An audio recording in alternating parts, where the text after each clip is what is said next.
Welcome back to Bets and Regrets, where the bankroll's hanging by a thread, but the confidence is somehow still at an all-time high. This week, the NBA playoffs are completely unhinged as the Knicks come back miraculously in the Garden, and Wemby continues to prove that he is not from this planet. NHL playoff hockey is somehow getting even more chaotic, and the MLB is already deep into its yearly nothing makes sense phase. We've also got Aaron Rodgers heading back to Pittsburgh, Rashee Rice heading to jail after knee surgery, and Conor McGregor heading back to the Octagon for International Fight Week to ruin parlays across America. Grab a drink, clear your betting apps, and let's get into it. I'm Brogan. I'm Sean. And I'm Nick. Boys, thanks for holding it down last week while I was gone. Jason always does better than I do in this podcast, so I'm always on board of having him swap out for me. But anyways, glad to be back, boys. Unfortunately, it looked like it was a little rough for you guys last week. I don't know, Nick, you got quite a bit to cover. If you want to go first on your regrets. I don't know what you're talking about. Now that I've transitioned the page over to the regrets page, I have a lot to talk about. Oh, fuck. I didn't change my score. I went 0-4, boys. All right. Everything. Huh? I thought I'd change it for you. Are you talking about on the my spreadsheet? My side. Ah, gotcha. I fucking suck. The Avalanche, they scored 2 points? Lyon literally saved one fucking goal, and that was a stat correction after the game. He ended off the game with 0 saves. And then obviously the Avalanche didn't win. So literally, I didn't get a single fucking thing right last week. Okay. Gambling, baby. Didn't get a single fucking thing right. But guess what? We're going back to the fountain. All right. When it give, it take. This week, it takes. Next week, it's going to give. I'm due, baby. So I'm actually going to come out here this week. I actually have a dog barking. Just a little bit of a spoiler. We do got a dog barking. All right. Rough. So with me going 0 for 4, that's 4 shots. Brogan, can you do the math for me? You're an engineer, aren't you? I am. And then since Sean and I both didn't get the parlay of the week done, that's another shot, right? That is. Yippers. And then since I went literally 0 for 4, that adds an additional shot on top of that. Mr. Engineer Man, how many shots is that? 1, 2, 3, 4, 5, 6. You put 2 of them down at the same time, and it confused me for a second. Listen, I can't, if I bend the pinky, the other ring finger comes with me. So your fine motor skills don't work the way they used to. No, they don't. But that is 6. 6. Yeah. This brings me back to the NFL season. Stroke live. I would like Sean, what was the stat that you found fun about my betting? You are the host with the most volatility. You got the most undefeated or perfect weeks, and you have the most offers. So, congrats on that. Thanks, man. I'm due, baby. I'm due. So, I will be taking my next 6 shots. And we're actually... I don't even know if I have enough. I think we're going to be right there. And I got a new shot glass. Hold up. I'll be right back. You guys can start doing your thing. Sweet. Well, Nick's not here. Yeah, I'll talk about that. I'll mostly, before I forget, talk about just looking at Nick's past betting history.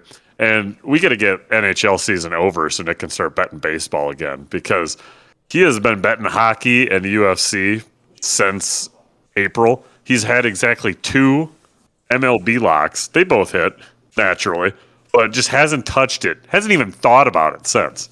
So we need NHL season to get over and done with for him to get back to the well, join the MLB train. But I'll hop on mine. So I went 1-3 this week, and my lone hit of the week was the Cardinals money line.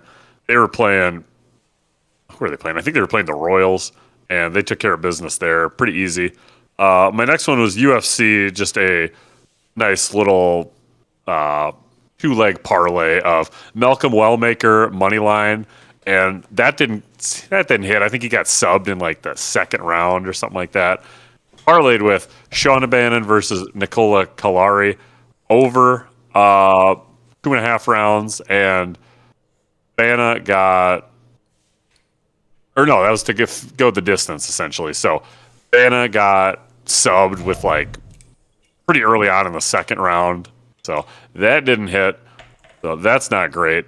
Parlay of the week was Pistons minus 2.5. They got absolutely demolished. They got beat by like 25 by a Cavs team that now has seen better days given their game one collapse in the MSG. But that's all right. The one that I am most frustrated about, though, as I was telling you guys, was the Braves money line. And I was pulling up the box score for this one. This one happened on, I already lost the date for it. What did I say? Friday? Saturday? One of the days where the Red Sox ended up beating the Braves 3-2. And I was extremely confident going into this, and I still would bet it a lot of the time, where we had Bryce Elder on the mound, essentially the Braves number 2, taking on P. Tolley. I don't know who he is. He's not. I mean, the Red Sox are just calling up anybody nowadays, but he pitched the absolute game of his life. Pitched 8 innings strong, 4 hits, 2 earned runs. But fortunately, I thought that the job was. I thought he was still going to be getting the loss. And Elder pitched also. It was just a great pitching duel. Elder pitched 8 innings, gave up going into the eighth, so 7 innings. He only gave up 1 run. Unfortunately, gave up a 2-run moonshot to the lesser of the Contreras brothers, Wilson. So I'm going into the 9th needing a Braves miracle. Again, at home, in Atlanta, mind you. But it comes down to Aroldis Chapman is on the mound, and they get to bases loaded. The game should have been over, but our former Brewer, Andrew Monasterio, just soars one to first base. So rally continues. Before all of that, though, Matt Olson almost tied it up with 1 swing, but it was a hooking foul ball down the right field line. Very unfortunate there. But pretty much long story short, we get bases loaded, 2 outs, bottom of the 9th, and you get the shortstop. I'm not even going to try and pronounce his first name because I'm just going to do a disservice.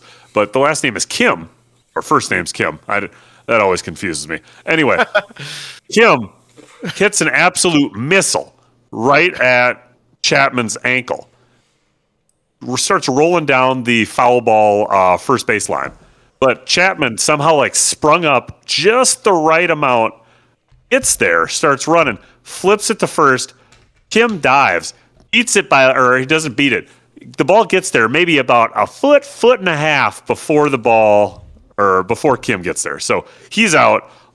Hell of a way to end the game, but super unfortunate there. So that is my 3rd loss of the week. Just a tragic beat, really. It was a hell of a game to watch, but super unfortunate on my end. So I went 1 for 3. The parlay of the week did not hit. And I think that's it. Yeah, so I don't know why I'm putting up a 5th finger. I just have 4 shots. We're going back to my fiance's Oh, yeah, you do have 4 shots. Okay, my apologies. Question me on this? As I was. Whoa. Watch it. As I was. You're getting too drunk already. All right. I have my fiance's terrible Kelo Allegro Tequila Blanco. Not going to taste good is what it's going to do. But here we go. 1 down. I finished my bottle of vodka.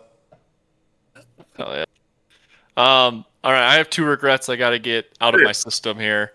I was not on the pod last week, so 2 weeks ago I had Chimaev by sub. Strickland ended up winning that fight. Chimaev didn't even win it, so that bet obviously lost. I had Volkov money line.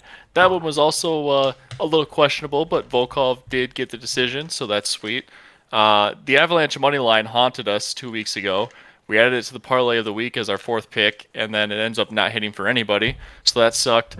And in the parlay of the week, I had Naz Reid to make 2+ 3-pointers, which did hit. So because of that, I have 2 shots, and I'm going back to the old Christian Brothers brandy, trying to finish this bitch off. I don't think I will.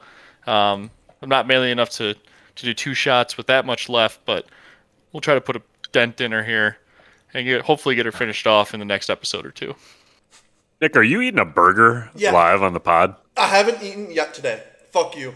The disrespect to not only us but the viewers. It's 7 p.m., bro. I've been at my work. 5 o'clock somewhere. I've been at my work all day. I haven't had a lick of food. All right, the only thing I've had today is a Monster. Where's that burger from? McDonald's? Nope. My kitchen. Oh, you made one? Yeah. Wait. You made a burger? Yeah. I didn't even know you knew how to use a stove besides heating up mac and cheese. Okay, motherfuckers. Yeah, dude, I hate cooking. I genuinely hate cooking. Did your girlfriend cook for you, or is this a you thing? She made these burgers Okay, that truth comes out. Make them, yeah. The truth That makes comes way out. more sense. because we had the podcast, and so I was coming home. It was at 5:40, so I call her. I'm like, "Can you cook burgers?" Because we're supposed to start at 6. Lo and behold, it's 7 Yep. before we actually started. Just getting into it. Yeah. So All right. Well, congratulations on your burger. It looks delicious. Kind of wish you made some for all of us, but that's all I right. did. All right. Well, let's move on here. And unfortunately, we have some really sad news that just hit right before the podcast. Kyle Busch, Rowdy, dead at 41, the NASCAR driver, for those of you who aren't aware. I know NASCAR gets a lot of shit, but Kyle Busch is a legend. He races everything from the Cup Series to the Truck Series. He has like the most NASCAR wins of all time if you add up his wins across all the different series. So a true GOAT. Just won a Truck Series race last weekend and passes away at 41 today.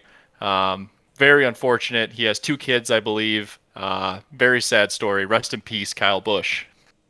That's super sad. I mean, yeah, as someone that is, I won't even pretend to be a casual. I don't watch NASCAR, but I have enough general knowledge that it's like, yeah, Logano, Busch, some of the captains of the industry. It's sad to see. R.I.P. That's all I Yeah. got. I'm in the same boat as Sean. It's always sad to see somebody die. What did he die at 41? 41, yeah. Like that's horrible. That's horrible. Way too young. Yeah. So All right, well, let's move on to something else that is horrible, but on a different term of horrible. NBA playoffs. How the hell did the Cavs lose that game to the Knicks? Game 1 of the Eastern Conference Finals. Cavs were up, like 22 in the fourth quarter? And then just pissed right down their leg and gave it away to the Knicks. Yeah. Sucks to be a Cavs fan, I guess. Yeah, I blame a little bit of this on. Is that the new one? No. Is that the newest edition? no. Oh, sorry. No, I was sneezing aggressively off mic. My eyes were a little watery. She just jumped up on my lap, so now it's grandma Nice. time. Nice, but no, the James Harden effect is real. I mean, what did he have? 9 points or something in game 1? I saw something the other day where he is, I think, the player with the most playoff wins of all time without reaching the NBA or without winning an NBA Finals or something along those lines. You didn't win one with the Thunder? No, they didn't win one. They made it to the finals, but they got beat by that dominant Heat team.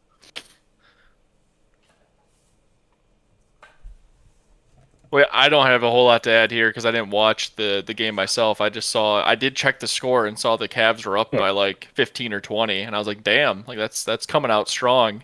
And then the next day, check the score and see what they lost. It's kind of like I had a deja vu moment, or maybe not deja vu, but like, did I really see the score last night? I thought maybe I flipped it, but no, that was crazy when you're trying to get to the NBA Finals to throw a game like that. What also was crazy, though, is Wemby going off for, I think, 41 or something like that, and hitting just 40, yeah. Just a deep 3 to... Yeah, it was like Curry range, prime Curry range. That was nuts. And just straight pull-up, too. Like, I don't know. It was... How do you stop Wemby? I was Go for it. I was more impressed.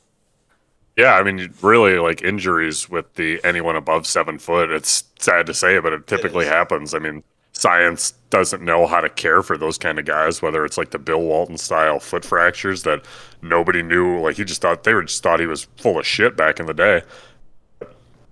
There was just even a dominant play where I saw, I think it was late in the first, early in the second quarter, where he was essentially backpedaling into the lane. They throw him the ball.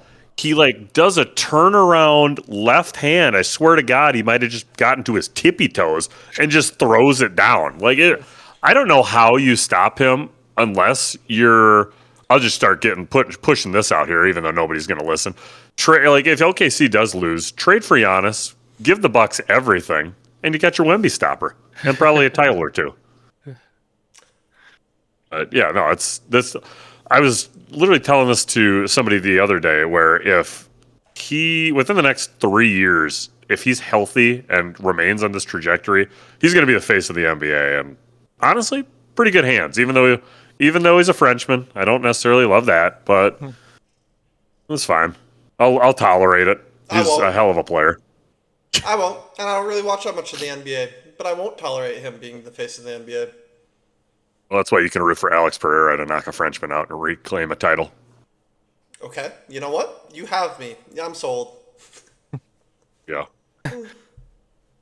Well, yeah, Nick, we can transition to something you probably have plenty to talk about. The NHL playoffs are also in their championship series. Do you want to update us on how the NHL playoffs are going? Well, in about 9 minutes ago, the the Hurricanes has started playing their first game of the finals, and I do not. Huh? What are you Against giggling at? against who? It's They who are are they playing? they are playing up against. Hold up, hold up, hold up, hold up, It's a Canadian team. Yep. hold up. Let me go into the Wayback Machine, aka I'm going to cheat. Yeah, okay. Montreal. Yeah, Montreal. There we go. Thank you. I couldn't remember. To be fair, I see MTL. I'm thinking, what the hell is this? Yeah. So I don't know. At this point, it really proves defense does win championships, even in hockey, right? Because like the last couple of teams all have very, very, very, very, very good defenses.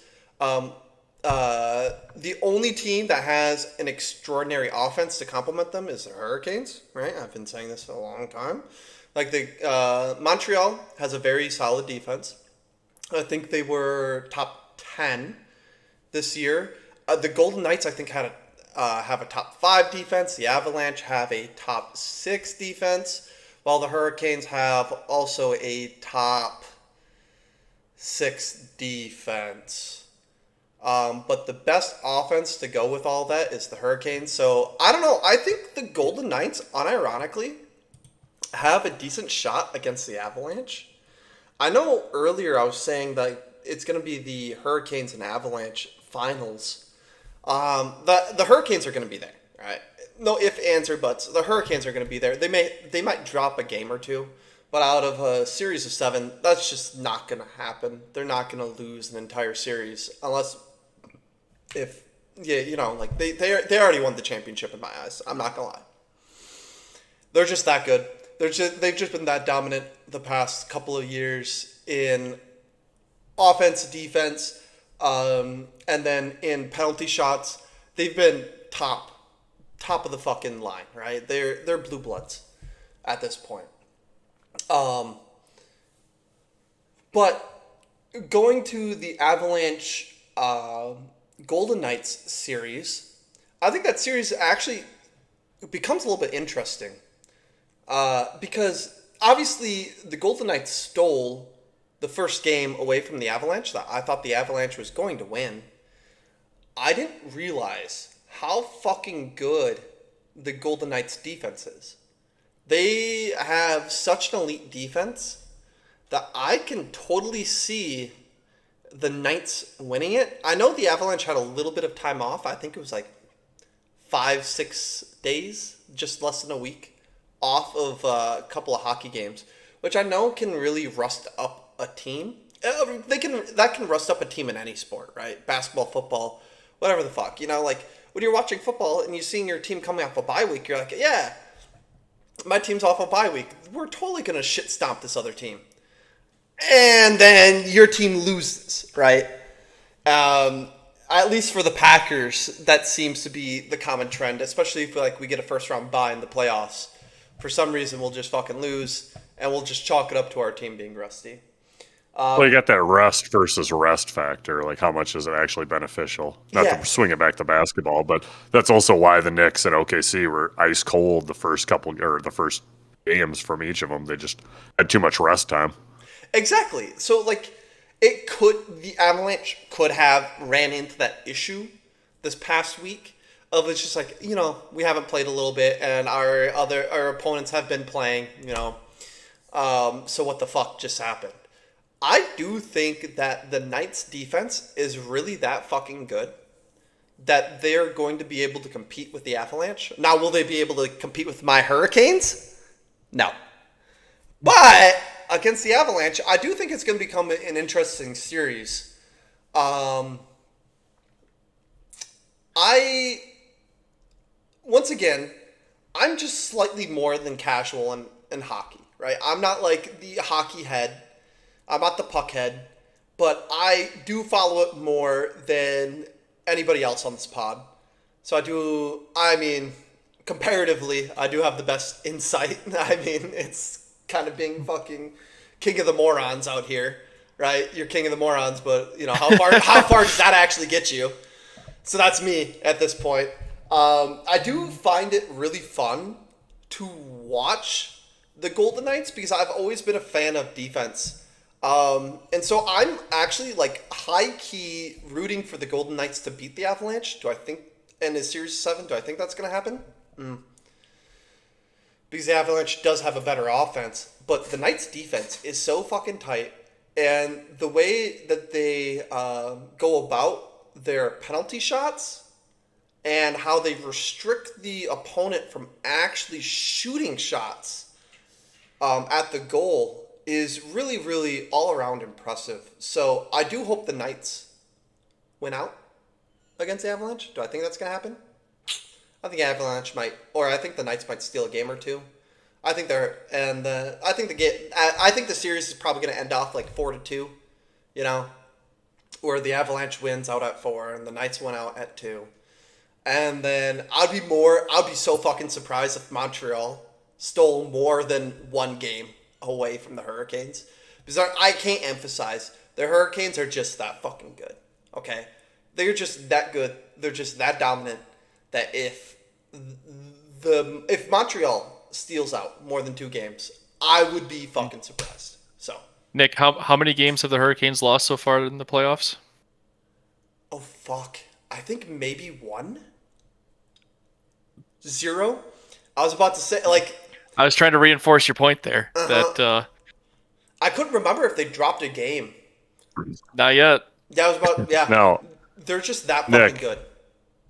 I do have a question for you. In a couple weeks, when we're at my bachelor party in some casinos watching, Okay, sure. hopefully white knuckling a NBA Finals Game 5, are you going to be, because it is at the same time, are you going to be watching an NHL Game 5 Finals if they need it, or you think your Hurricanes are? No. When it comes to when it gets to the finals, I don't think the Hurricane are going to sweep. Okay, I think the other team's going to win at least a game. So we might be looking at the finals. It might be 3-1 at that point. Genuinely, I'm not even trolling. It might be 3-1 at that point. Will I go out of my way to watch it? Maybe. I do find the NHL a little bit more entertaining than the NBA, personally. And I think everybody out there that hasn't watched the NHL needs to watch it at least take the time to watch a local hockey team, because those local hockey teams, they throw fucking hands, they throw haymakers way more than the professional leagues do, and that's what's really fun about hockey is you get to watch grown men fight without it being sanctioned. Well, it being sanctioned, quote unquote. What? What are you giggling? Big fan of backyard brawls, huh? Dude, Unsanctioned dude, fights. it's Good. kind of fun. If you love that, boy, do I have a treat for you coming up. It's kind of fun. It's kind of fun. If you Bring see, your own mouth guard. I don't All know. right. That's all I got for the NHL. Perfect. Let's move on to something that I know you're also going to be very excited to talk about. Aaron Rodgers, the bad man himself, coming back for one last ride with the Steelers and Mike McCarthy. He has said in his press conference that this is it, one last ride. How do we feel about it? How do you, Nick? Can I just fucking take this and run with it for real quick? Florio is still a bitch to this day. He's still a butthurt Vikings fan. PFF, just still a butthurt Vikings fan. All right, I heard an entire video about him being, but whatever. I don't even care about Mike Florio. I won't give that much time to that fucking numbnuts. Okay. He hates Aaron Rodgers so much, and I'm an Aaron Rodgers dick rider, so him and I obviously butt heads. Brogan, what was Aaron Rodgers' passing yards total for this coming year? Well, that's a good question. He needs 3,700 to break 70,000. Yep, 3,726, I believe. Okay, to break 70,000, I could. Yep. It's kind of tough because his line is set at 31.99. 31.99 is a pretty good line for Aaron Rodgers at this point because you don't know if he's going to get hurt or if he's actually going to play the entire season. I think 31.99 is going to probably be the over. 3,700, unless if the new coach is like, let's get you over 70,000 yards, it's probably not going to happen. But going back to his final farewell year, I still think Aaron Rodgers is still a top 16 quarterback in the league or around there. You could probably argue for 18, 14, right? He floats around there in my personal opinion. I'm seeing a lot of debates about Aaron Rodgers at this point, if he is a top 10 quarterback of all time. And I think that's the fucking dumbest thing humanly possible. Because Aaron Rodgers is the greatest thrower of the football we have ever seen in the NFL. Okay? I think Aaron Rodgers, thrower of the football, is at the peak of the mountaintop, and then the second place is at the bottom of the mountain, right? I don't think it's even relatively close on how perfect He does weird shit. What do you mean? Dude, he makes balls fit, brother. All right? He makes balls fit. Call him Jeffrey Epstein, but Okay, we're going there. I'm joking. But I've seen so many recently, ever since Aaron Rodgers announced it, I'm deep into the Twitterverse. I've seen a lot of people talk about if he's top 10 of all time, or if he's better than Drew Brees. First off, he's better than Drew Brees. All right, Drew Brees doesn't have a single MVP to his name. All right, I wouldn't even go there about Drew Brees, but he's obviously better than Drew Brees. Okay, and it's not even close. I don't even think it's relatively close. I think it's kind of degrading to Aaron Rodgers to even have that conversation with Drew Brees. Because Aaron Rodgers was so much better, more skilled than Brees ever was. I don't even see it as a comparison. But that's a Twitter argument that's going around right now. And it's funny. I'm going on to these Twitter threads. I'm looking at the comments just to see what people are saying. Because I love rage baiting on Twitter. And I'm actually seeing Bears fans stand up for Aaron Rodgers and be like, no. Yeah, he's their daddy. He is. And I'm seeing Bears fans literally say, no, Graham, you cannot have my hamburger. I'm literally seeing Bears fans say, he's not top 10, he's top 5. And it's not just one account, Bears account. It's multiple Bears fans accounts that aren't trolls are going out of their way to say he's top 5 of all time. And I think that's pretty accurate. I mean, right now you can argue for Mahomes. Honestly, I would probably put Mahomes above Aaron Rodgers at this point, purely because of Super Bowl titles. And Mahomes has been fantastic. So I'll put Rodgers right at the 5 mark, or 4 or 5 mark, right? You got I can't even do it off the top of my head, but obviously Brady's number one at the GOAT position, and then you got probably Joe Montana, and then I'm missing somebody, and then Mahomes and Rodgers all in the top five. Yeah, I'm definitely missing somebody in the top five, but it's crazy to see the recency bias of people thinking Aaron Rodgers is a fucking dog shit quarterback. When, in all reality, it's 2026. There have been 5 MVPs since 2020, and Aaron Rodgers has been 2 of them. Okay? So he owns 2/5 of the MVPs since 2020. Okay? So I would automatically, I saw another post talking about best quarterbacks of every decade. Aaron Rodgers was in the best quarterbacks of the 2010s. I'd argue that he should be in the best quarterbacks of the 2020s too. Because he has 2 of the hardest accolade to get besides Super Bowl MVP in football. Okay? So I don't know. I really want to go see another Rodgers game before he retires and gets out. I don't think anything's really going to change his mind. And it's going to be really sad to never see him again because he stated that he doesn't want a public image after he retires out of football. Him and his wife, and his wife is totally real, by the way. But thanks for putting that rumor to rest. Yeah, no, his wife is real. But yeah, so I'm really sad to see the end of an era happen. Yeah, I'm really sad to see the end of an era. Now, I'm going to miss seeing Aaron Rodgers play football. And it's going to be tough. Yeah. Looking at their schedule, it's doable that they get into the playoffs.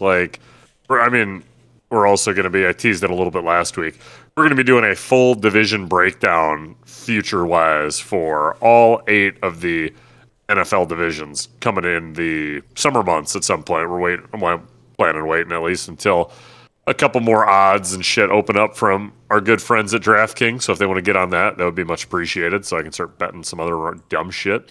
But, I'll like a quick recap of some of them. They do play versus Green Bay week 1 of the NFL preseason. So I thought. you'd be in the building. But he's not they play play Atlanta. The preseason, though. No, he's not gonna. But they play Atlanta at the Patriots, Bengals, who historically start slow, Browns, some other ones in there, Saints, other possible gimmies Texas, if you think that they're going to be on the decline. The Jags at Jacksonville, technically somewhere else. Panthers, Titans. So they got a lot of game. I have them anywhere from 7 to 11 wins, depending on how that shapes up. So I could definitely see them anywhere in the playoffs to win the division. They don't have Tomlin as a thing. If they had Tomlin, I'd say it's in the culture. 9-8 to the end of time.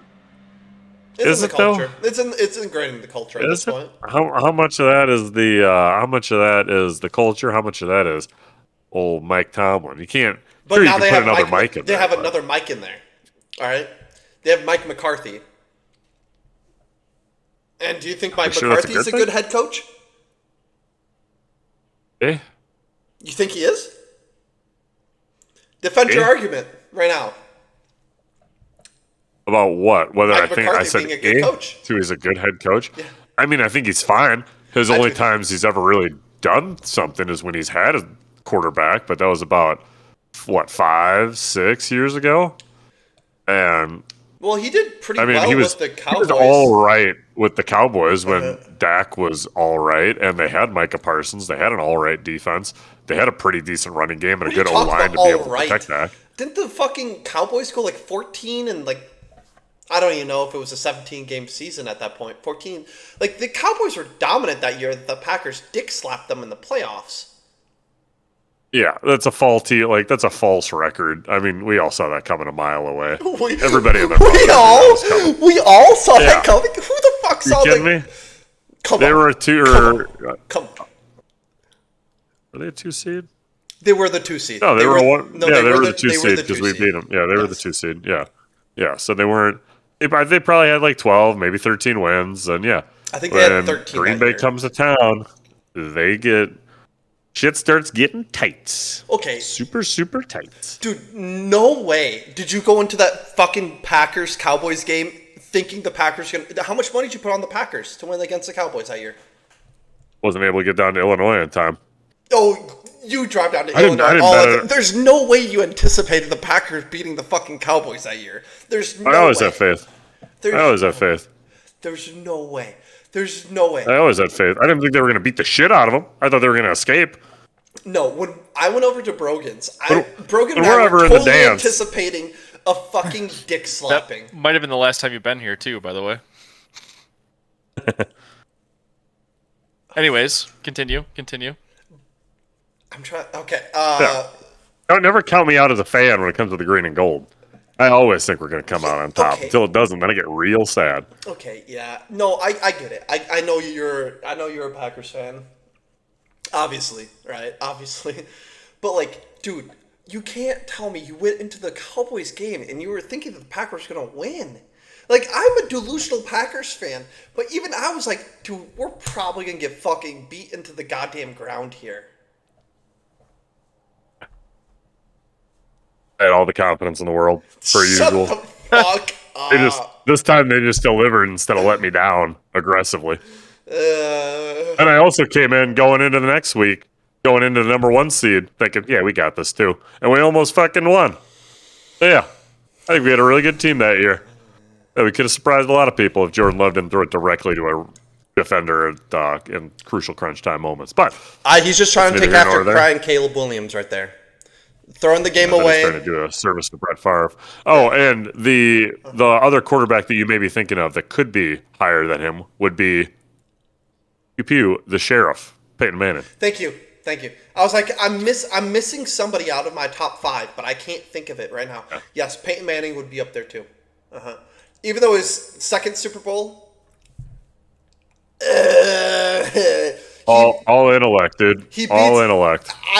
He beats Omaha. He beats Aaron Rodgers out in Omaha. MVPs. So I'm gonna give it to Peyton Manning. But his second Super Bowl was such a fucking gimme that it was.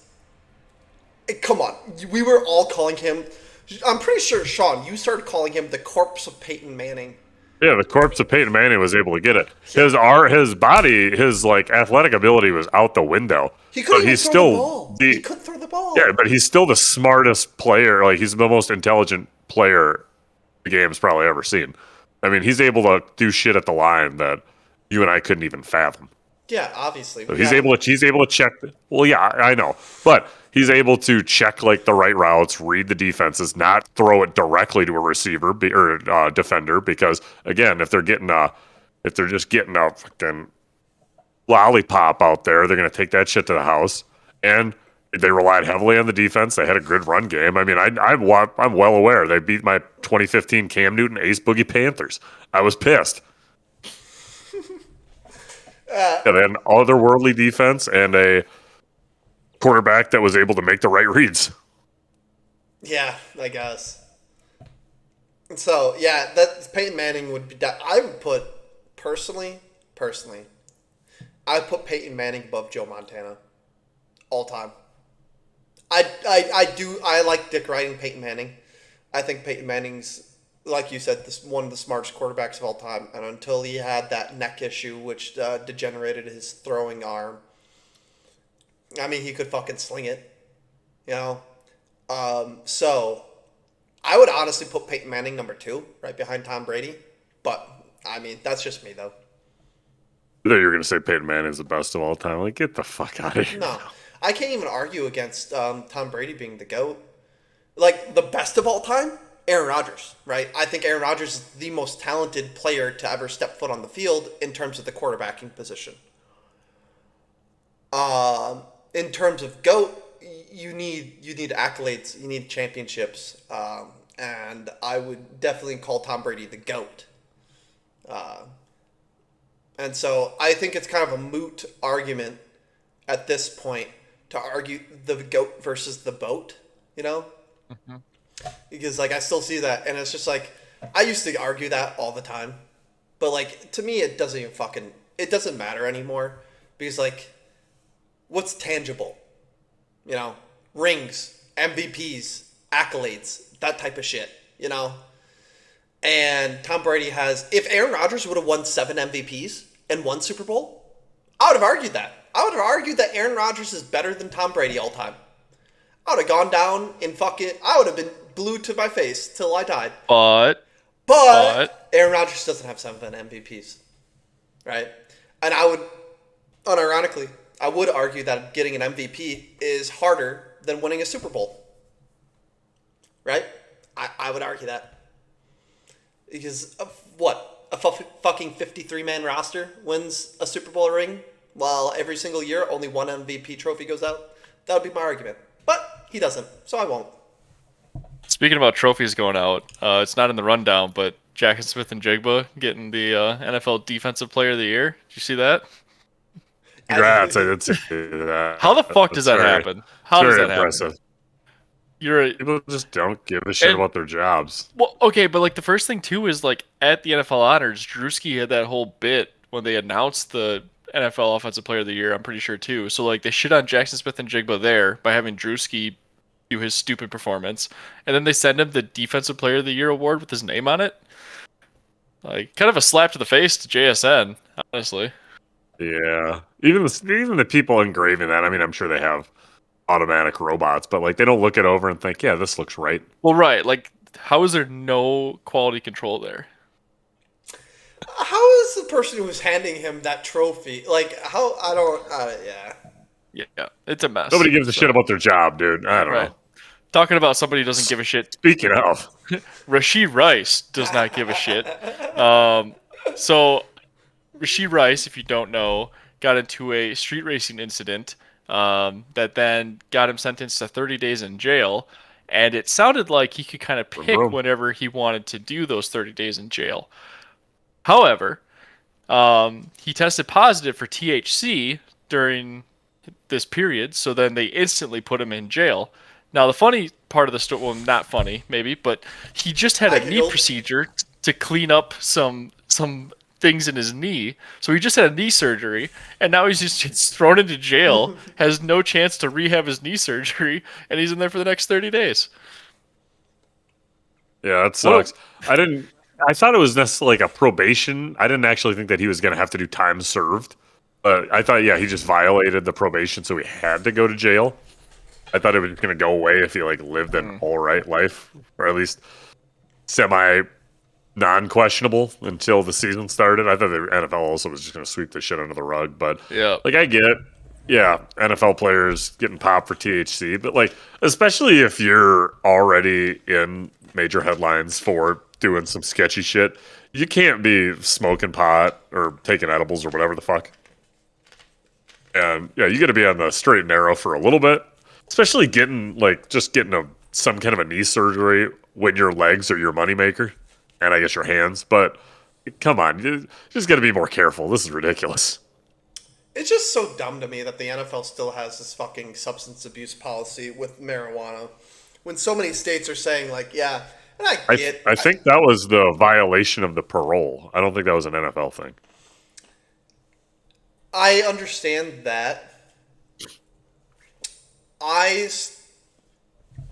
With the NFL rules, how they're set up on, getting suspensions for drug testing and all that, it was a violation of his parole, if I remember correctly. Which, why even do it if you're on parole? Like, all you gotta live dangerously. All you gotta do is just not smoke weed for X amount of time, and then you're good. So what the fuck? Like, why even? You're gonna get drug tested. But like, going back to my original argument, like, why does the NFL even care if they smoke weed or not? Like, I never understood that whole point. Weed is not a fucking performance-enhancing drug. It's not going to make you better at your craft. It depends who you ask. You got Steve Nash, 2 MVPs. I just don't understand that shit, dude. I just don't. It's like, whatever. I digress. Yeah, it is pretty wild that they do not care. that they do care about weed. Like these guys are bashing their heads into each other and yada yada yada. Like I don't know. So what happens if every single state, except for the Fed, legalizes weed? Is the NFL still going to be anti-weed? Like, what? Well, I think it stems back from kind of the big pharma from years ago, right? Where it'd be like, oh, somebody messed up their back or they're having major shoulder surgery in the league. And they're like, oh, take some fucking Vicodin and just chill out. And now these guys are hopelessly addicted for the rest of their lives while weed, and especially they're giving each other, they're gladiators, they're banging their heads together for 3 hours, especially the offensive and defensive linemen who are more prone to CTE because they're just going through 40 to 50 minor car crashes over the course of every week. Yeah, we want you guys to just be kind of mindless zombies, not necessarily reduce inflammation and swelling in your brain. We can't have that. So I don't know. I think ideally the NFLPA kind of had some major things to do with that, or at least I would hope. But I think they've been on that train for a while now, and I think like a couple years ago. Since Josh Gordon. Okay, here's the issue. Here's my issue with that. With all that shit, right? You sign a contract saying that you won't smoke weed. Don't smoke weed. Okay. You can get it changed, but don't smoke weed until that point, right? And I do think it has some, big pharma fucking conspiracy theories in here. You could throw a billion of them in there. Because you know what? I'm just gonna give away the mic because I'm gonna go on a tangent here. So I'm gonna give it away. I'm gonna give. Yeah. No, don't give it away. Okay, fine. I won't give it away. Okay, I think it's That'd be our fucking longest podcast. crock of shit that the fucking congressmen in America can get paid off by fucking groups of individuals in America to have them vote the way they want them to fucking vote. Yes, this is what we're talking about. Okay. Yep. And bring on Jason. Guess who's one of the biggest donos of all We have two. I won't even mention the second one. I will only mention pharmaceuticals. Okay, Big Pharma donates.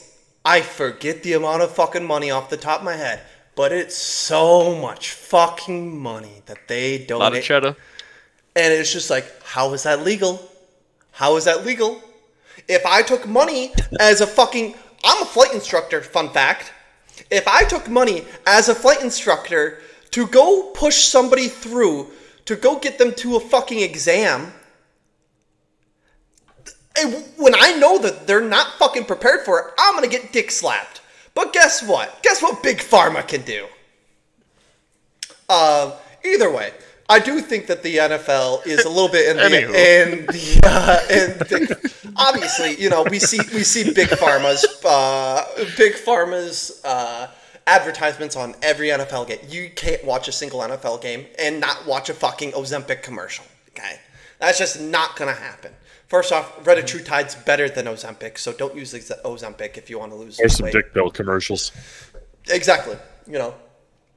So I do think the NFL is in their pocket, and I do agree with Sean that there's so many things that marijuana can help fix in that type of community where it's like they're banging heads, they're injuring themselves, they need pain relief. I really do think marijuana, as studies have shown, can help with all that. And the NFL is just late to the party because they like their money. Well, there was something going on this week with the NFL and like it all being about money. The NFL made a decision on something. I'll get back to you guys on that. I need somebody else to take the mic away from me while I think about this in retro. Are you potentially talking about J.J. Watt's like peanut butter and jellies becoming the official peanut butter and jelly of the NFLPA? I may be talking about that, yeah. I may be talking about that, yeah. Yeah. Yeah, thank you. And so, yeah, that's it. It's fuck Uncrustables, I guess. Dude, fuck those guys. All right. All right. Well, thank you, Nick, for crashing out against Big Pharma. We can dive into that deeper into a later podcast as well. But There's one more thing I think we got to get to on this podcast before we get to our dogs and locks. And part of that includes... Surprise, surprise, motherfucker! The king is back! The king is back. Conor McGregor, UFC 329. Take it away, Sean. I know you're pumped. Fuck him. Been doing this all week, just kind of strutting around, doing the billionaire strut. I'm so happy about that. Sure, as long as he can make it through, what do we got? When is that? July 11th, I believe, is International Fight Week. If he can make it through a full camp, God willing, fingers crossed. I mean, he's 37 right now, gonna be 38. He's still got the power. He's still got that knockout punch. I think it's gonna be an absolute scrap. It's gonna be a war between him and Max Holloway, which McGregor won the first one, so Holloway's gonna be looking for that revenge. I mean, I'm super pumped. And right now, the odds are astronomically high. At one point, I saw they got as high as like minus 550 for Max, which why wouldn't you just throw a couple bucks, a couple schmeckles here and there on McGregor, which I think he's like 3-1 or 350, something around there, plus 350. So I know I've been kind of addling internally for a little bit and to see how I can figure out a way to come out on top on this. And yeah, I mean, as of right now, I'm putting a lot of eggs in the McGregor camp basket.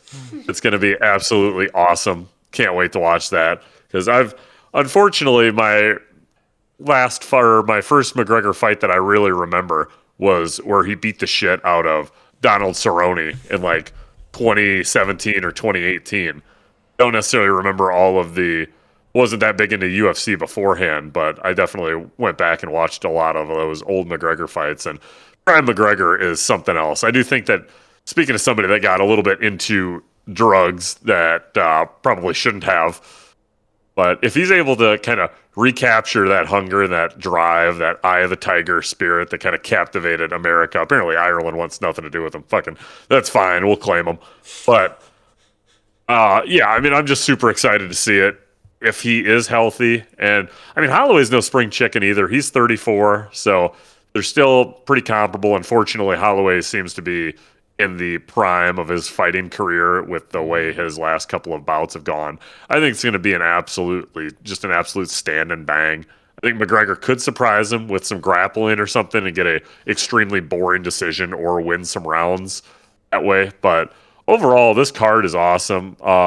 I mean, I'll just go down the list here. We get Patty the Batty Pimblett taking on Benoit Saint Denis.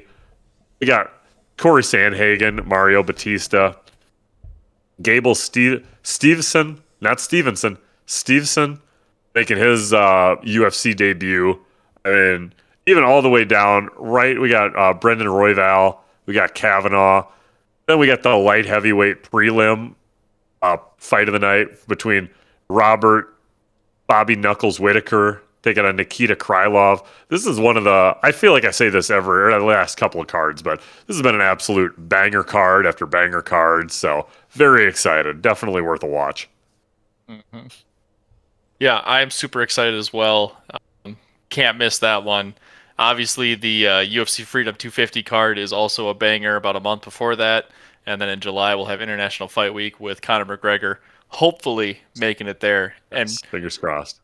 And facing Max Holloway. Yeah, that card does look like a banger. And man, I mean, if it does happen, that's going to be one of the biggest cards of the year, I do believe. All right, boys. Any other news we want to get to before we get into dogs? Nick, you want to go on any other rants? I'm trying to think if I had any other prepped rants for tonight's episode. I don't think so. I think I'm good on my Nothing's rants. been bothering you? Nobody cut you off in traffic? No. There's a single lane between my 40 minutes of driving to work and going back home. And it's 55. This motherfucker was going 55 the entire time on the nuts. He must have had cruise control on 55. And I wanted Steady to Eddie. fucking what's that maneuver? Pit maneuver. I wanted to pit maneuver and then beat the fuck out of him. That's it. That's it. That's all I got. Yeah. Were you just riding his ass? I was riding his ass. It was like a 90-year-old man. I'm like, dude, somebody needs to revoke your fucking license, dude. I was gonna say you got to be careful. There was some. I was on some backcountry roads. This is a couple of years ago where somebody. It was dark. I was just wanting to go home, and somebody like straight up brake checked me the entire way where both of our cars stopped. He goes off, or he keeps going forward about 50 yards, then pulls off to the side and just parks and starts like getting out of his vehicle. I had no weapons and I didn't know what he was carrying, so I just kept driving. I wanted no fucking part of that shit. I didn't even do anything wrong either. I just fucking pissed. It took me like 30 seconds for me to process what just happened. So you never truly know who you're driving around in front of or behind. So be careful out there. Be careful out there. Were there any dogs last week? Because when I checked the spreadsheet, it didn't look like there was, but I didn't know if No. I was... There Okay. was not. No dogs last week. 2 weeks ago, I don't know if you guys covered it last week, but Oh, we we had 2 UFC dogs barking with Jim fucking Miller and Sean Strickland. So love to see that. This week, I have another dog, Brooks Koepka, to win the CJ Byron Nelson in Texas. He shot 8 under today. So currently you can get him at plus 640. He said before the tournament he's just happy to be playing golf. Normally this is a tournament he wouldn't play in, but coming back from the LIV, he's just playing golf. So shout out Brooks Koepka, get the win this week, plus 640. So, Nick, I see you have a dog. Surprisingly enough, I do have a dog this week. It's going to be the Knights Avalanche correct score. Okay, so this is a correct score, so you need to get it exactly. Okay. 3-2 Knights. Okay, I kind of alluded to it earlier. I could totally see the Knights winning because their defense and their puck control is so fucking good that they can totally eke this one out. Okay, I think last week was 4-2 when the Avalanche lost. I do think the Avalanche's defense is going to kind of consolidate and come together now that they're not so rusty. But I do think the Knights have an outside shot to win this. I think 1,200 is a pretty good number to sprinkle a little bit of schmeckles on. Genuinely. I definitely think a little bit of a sprinkle, some schmeckles on this bet can take you a long way. So, Live look in on game 1 for the Hurricanes Canadians. Any guesses on the score? oh God. 0-0. I'm going to say like 1-2. Yep. So there's 5 minutes left in the first period. It's 4-1. Is the Hurricane just beating the fuck out of them? No, the Canadians are up 4-1. No fucking way. I don't no. believe it. Oh, I'm no. Googling it. I'm Googling it. I don't believe this motherfucker.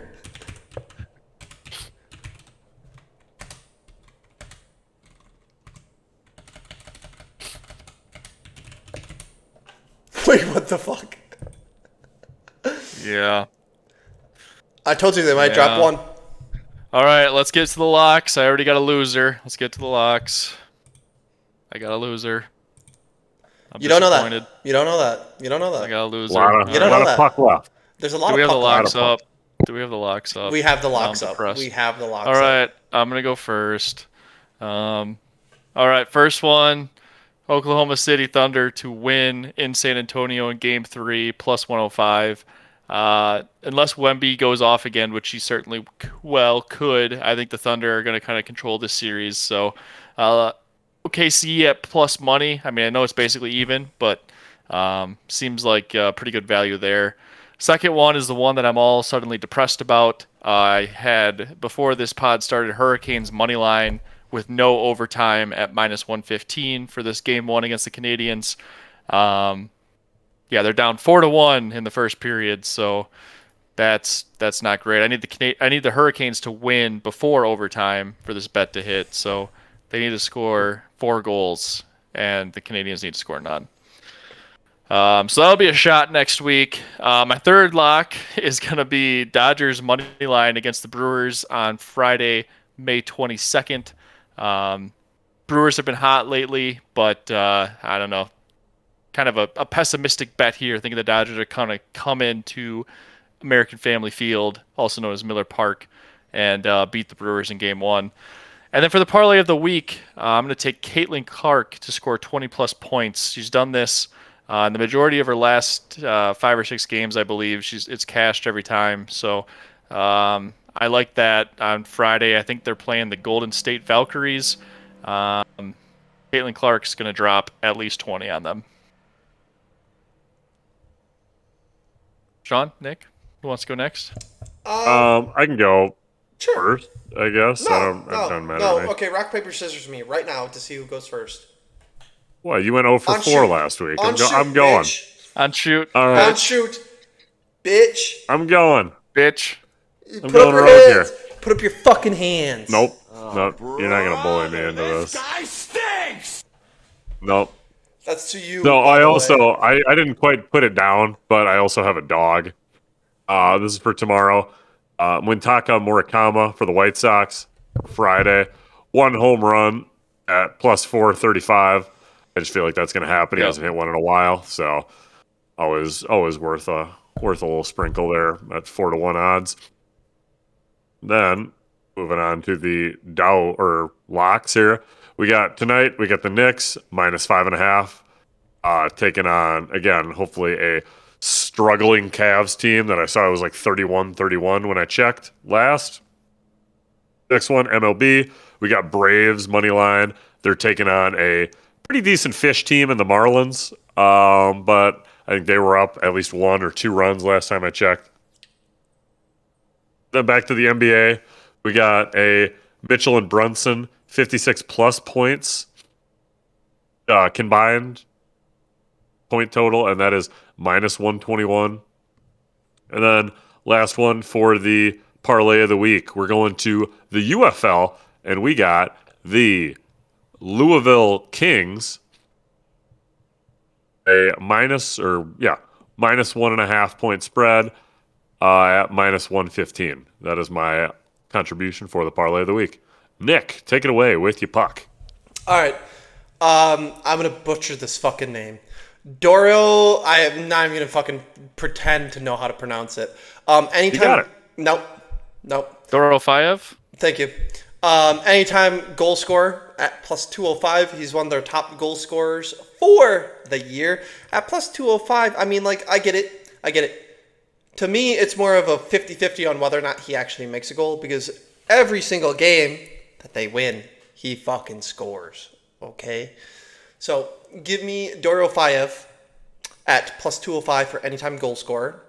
Then we're going to go into the Knights Avalanche. We're going to hit the under. Okay, I was talking about the Knights defense and the Avalanche defense on how they're pretty fucking good.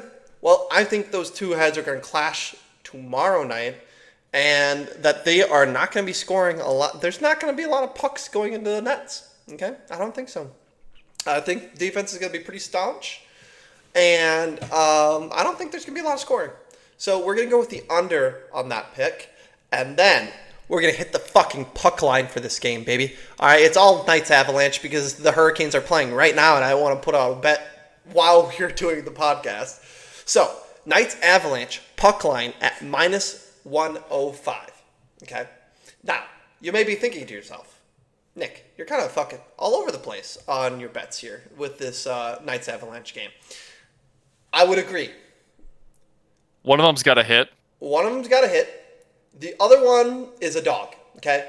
The one where I think the Knights could potentially win is a dog. So that one is, we don't care about that one, right? That one's just kind of an outside shot, outside looking in. These three, right, are all in line with the Avalanche winning the game, okay? All that needs to happen for the puck line to hit is just two goal scores, right? It could be 4-2, 2-0, 3-1. All those are completely plausible scores that could happen in this NHL series. And then I double down on it for the parlay of the week. And we actually, we didn't get the parlay of the week numbers calculated, so I actually have them wrong here. Does anybody have the parlay of the week, the real number here? I calculated them. Thank you. What are they? What's the parlay of the week? Looks like it was By my calculations, they're plus 716. 716. Yep. Seven I one mean to steal your six. thunder. Yep. Thank you. So a little over 7-1 would be a nice hit. When the Louisville Kings win by 1.5, the Knights Avalanche puck line minus 1.5 hits, as well as Caitlin Clark gets 20+ points on Friday. It's due. It's due, baby. It's due. It's gonna happen. It's gonna happen. Finna happen. It's All gonna right. happen. Anything else we finna talk about before we sign off?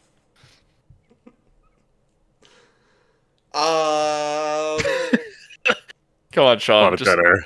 Just one finna from you. Finna. Thank you. I don't think we got nothing to talk about.